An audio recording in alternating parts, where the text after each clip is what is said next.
Will tariffs make guns and ammo more expensive? The quick answer is yes. What are you smiling about? However, it's not going to be a uniform increase across the board. Some increases will be incremental, and some a little more uncomfortable and prohibitive. The biggest factors are where the guns and ammo are manufactured and where they are imported from. What about a Glock?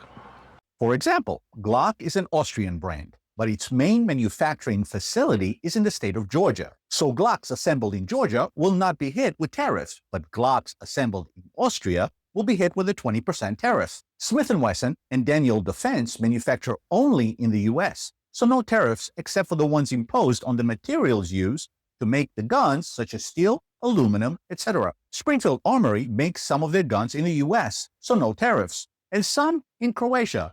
Those will be hit with tariffs. As far as ammunition is concerned, a price hike is expected, but gradually. It depends on the materials used, such as brass, steel, aluminum, lead, etc., where it is manufactured, and how popular a caliber is. Also, the profit margins for manufacturers on ammo sales are small, around $10 to $12 per case of 1,000 rounds. They cannot afford to take the hit, so expect to pay more for your ammo as they pass down the increases to retailers and retailers to you. Lastly, I'll touch on optics and scopes.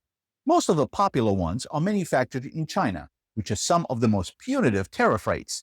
So expect a major price increase on some of your favorite foreign scopes and optics. You may want to consider alternatives such as EOTech, Leupold, and Trigicon, just to name a few. So far, it seems that the tariff war is raging on.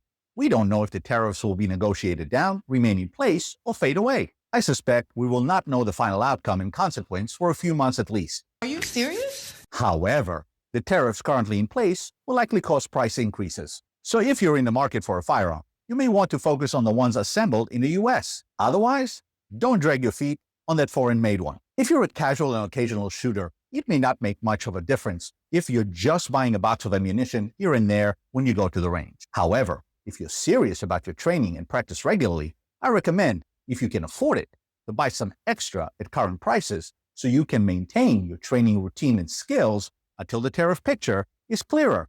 If you enjoyed this video, please smash that like button, subscribe to the channel, and watch the next video right here. Train hard, often, and safely, and I'll see you at the range.